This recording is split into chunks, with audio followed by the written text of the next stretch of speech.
We're into the semi-finals of the Freestyle Chess GOAT Challenge at the Weissenhaus in northern Germany. And in the match between Levon Aronian and Fabiano Caruana, Aronian won the first classical game.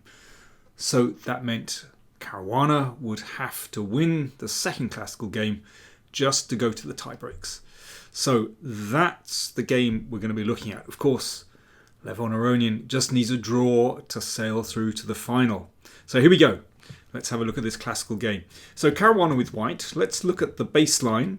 Now this really is unusual.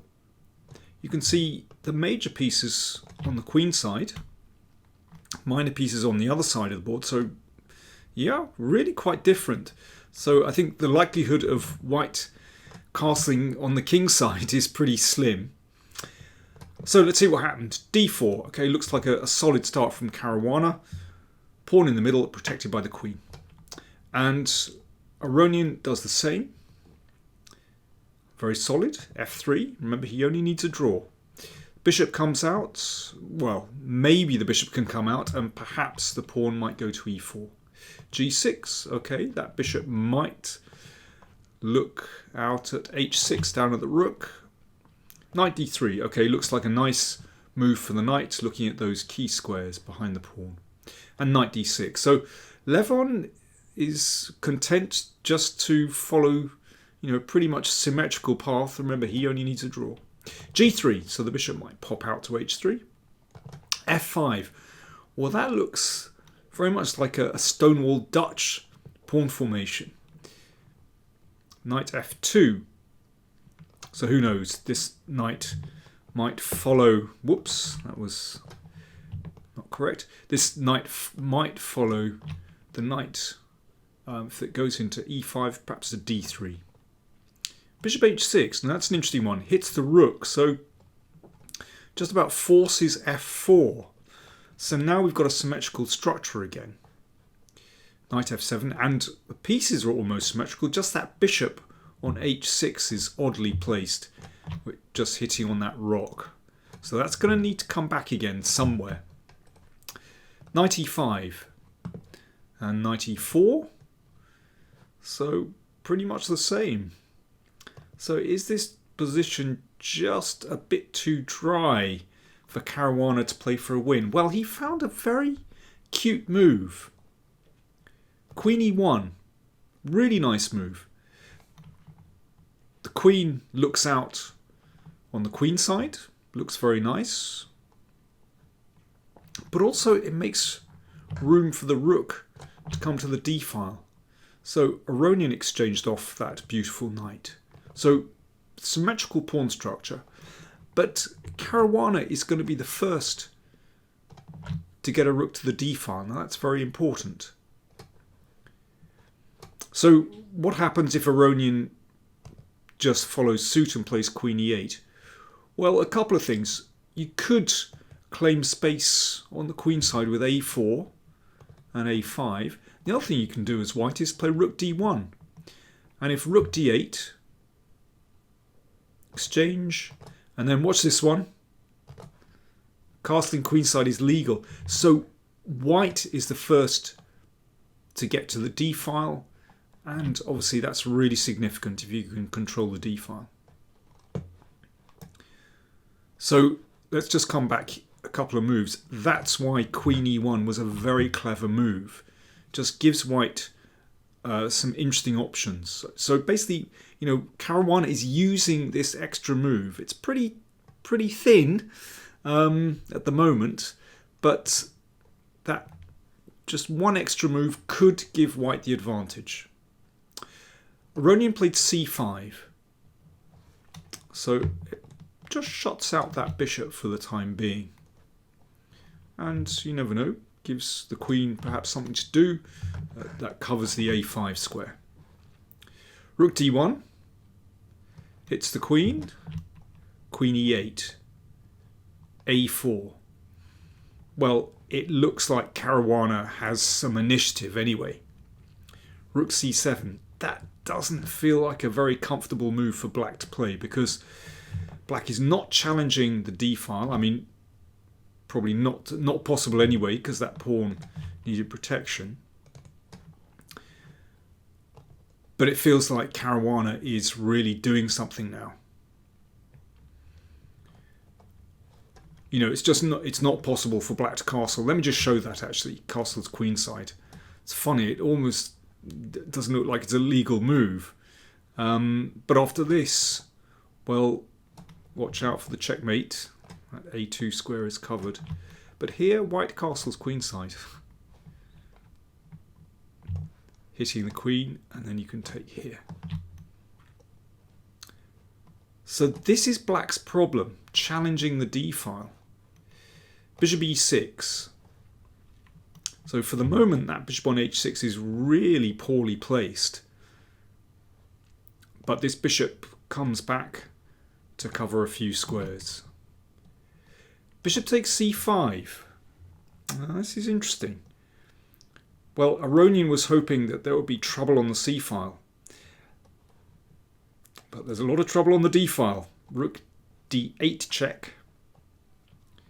Bishop comes back. Yeah, once again, if the rook interposes, then an exchange, and then after castling, the second rook comes down, and that's very dangerous. So bishop c8. Now this is a really important moment in the game. You can see that the bishop is attacked. It's got to move, because otherwise, well, if you protect it with b4, then b6 comes. So the bishop has to move. Now, which way do you go?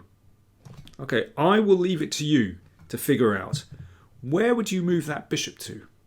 This is a really important decision. And Caruana thought for almost 13 minutes over this decision. So white play, where do you move the bishop? Cheers, folks.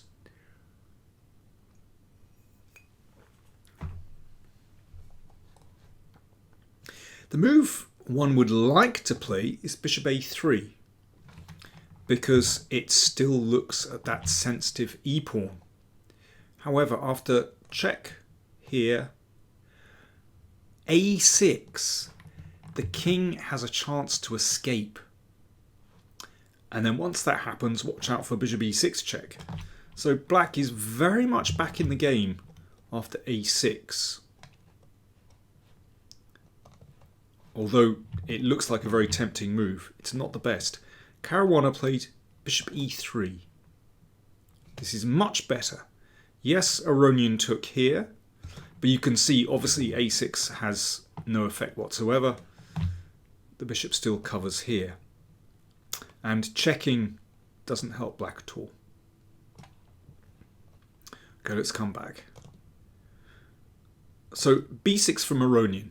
So he needs to get his king out, otherwise this rook is completely stuck. But queen a6. That rook is not seeing the light of day. Okay, what about getting rid of the queen? I should say Aronian played queen c6 here. Okay, what about a queen exchange? Well, after this, black is still really stuck. b3. A check. In fact, the rook has to go back after this. Well, that has no effect because that rook is in a lot of trouble. Watch this. e3, that lets this bishop into the game. And this rook is about to come across and take here. That bishop's in trouble. Should be a winning position for white. So Aronian played queen c6. Rook d1. So perfect coordination. The only piece that isn't in play is that bishop on f1. But it's as bad as the bishop on h6, basically. But once the bishop moves and the pawn comes to e3, then it will get in the game. Queen e6 check. King a3. Rook c6. So Aronian is hoping that he can perhaps play the king to c7. But Caruana continue with a5. So this is very nasty. So yeah, if the king steps up, well, you can see that there's a problem with the rook in the corner.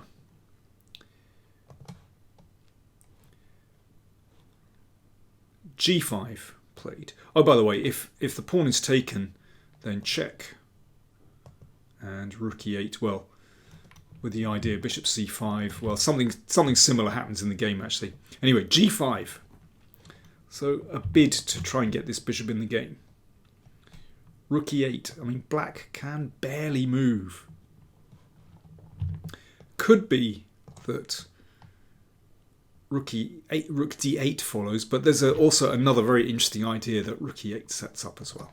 So an exchange, and rook c4, queen b5. So that's perhaps looking to play the pawn to a6, and that really seals in the king and the rook. And maybe rook d8 as well. King c7. Right. So what did Caruana come up with now?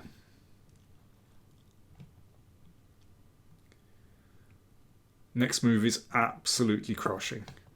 Rook d6. Beautiful idea.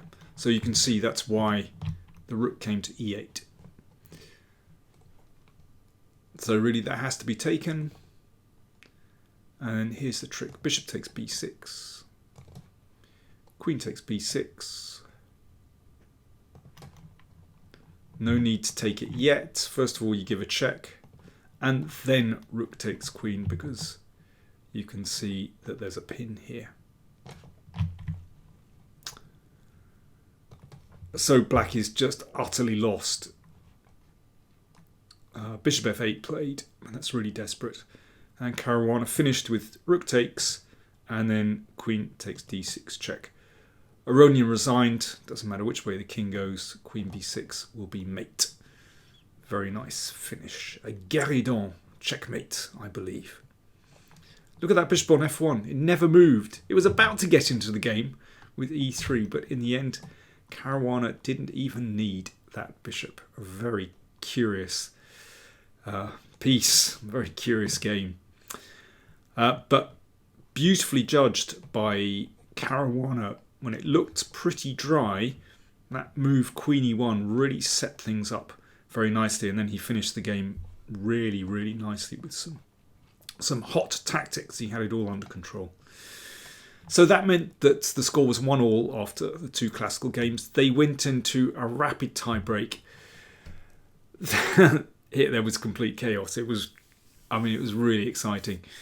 That was 1-1. Then two blitz games, that was 1-1, and they went to an Armageddon game, and Caruana actually won that one. So by the skin of his teeth, Fabiano goes through into the final, where he will meet Magnus Carlsen, who dispatched Abdusattorov. I've almost forgot there in their match. He actually drew today, but it was the day before he won very smoothly. So Carlsen won their match 1.5-1. So in the final, just to repeat, I'll get there, Magnus Carlsen faces Fabiano Caruana.